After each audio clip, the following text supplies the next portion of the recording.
Last warning করছি, এই বাড়িতে না তোমার ন্যাকামোটা চলবে না। যা নয় তাই করবে ভেবে রেখেছো যে তোমার ন্যাকামোটা আমরা ঝেলবো? যা করার ওই বাড়িতে গিয়ে করো, এই বাড়িতে চলবে না তোমার কথাবার্তা। Hello friends, welcome back to my channel. আমি চয়নিকা, আবারও চলে এসেছি নতুন একটা ভিডিও নিয়ে। আজকের ভিডিওটা আমাদের মা বোন মেয়েদের বিশেষ করে এই কথাটা শুনতে হয়। তো আশা করি তোমরা বুঝতেই পারছো আমি কি টপিক নিয়ে আলোচনা করতে চলেছি।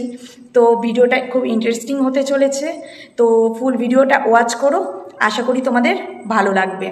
তো আমরা ছোটোবেলা থেকে মা বাবার আদরে মানুষ, মেয়েদের জীবনটা যেই জীবন যুদ্ধের কথা বলছি, ছোটোবেলা থেকে মা বাবার কাছে আদর খেয়ে আবদার মা বাবা মিটিয়েছে, সেই নিয়ে মানুষ হয়েছি। যখন বিয়ের বয়স হয় তখন মা বাবা বিয়ে দেয়। বিয়ে দেওয়ার পর তার আগে তো বিয়ের আগেও শুনতে হয় মাসি বা আত্মীয় স্বজনদের কাছে যে এই বাড়িতে এর মতন ন্যাকামো করছিস না, এইটা কিন্তু শ্বশুর বাড়িতে চলবে না, তাই এখন থেকেই ঠিক করে চল, নাহলে শ্বশুরবাড়িতে গিয়ে অসুবিধা হবে, আমরা শুনে থাকি।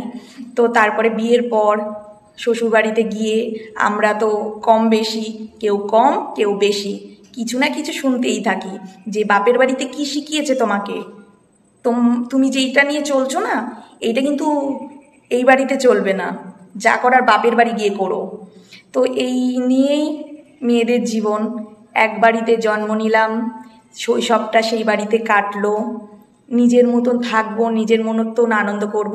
শুধু আমার বলে না, প্রতিটা মেয়ের কথাই আমি বলছি যে একটা আলাদা জগৎ থেকে আলাদা অন্য জগতে যেতে হয় আমাদের। তো সব মেয়েদেরই এইটাই নিয়ম হয়ে এসছে এতদিন। তো বিয়ের পর শ্বশুরবাড়িতে আসার পর ধরো লেট করে ঘুম থেকে উঠলে এই কথাটা শুনতে হয়, রান্না করতে না গেলে ইচ্ছা করছে না, শরীর ভালো লাগছে না, এই কথাটা শুনতে হয়, বাসন না মাজলে, নানান রকম কাজে যদি তুমি নিজে ইনভলভ না হও, নিজে না করো, তাহলে এই কথাটা শুনতে হয়।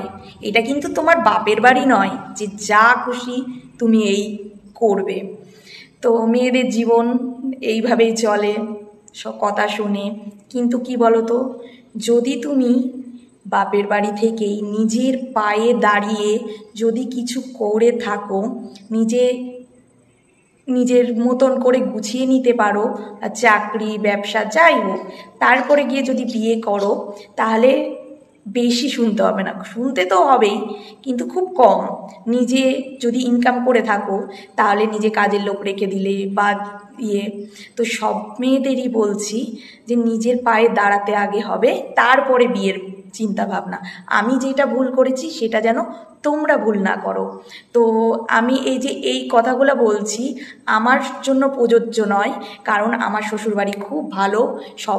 সবার তো ভালো শ্বশুরবাড়ি জোটে না, মানে কপালে আসে না, হয় না।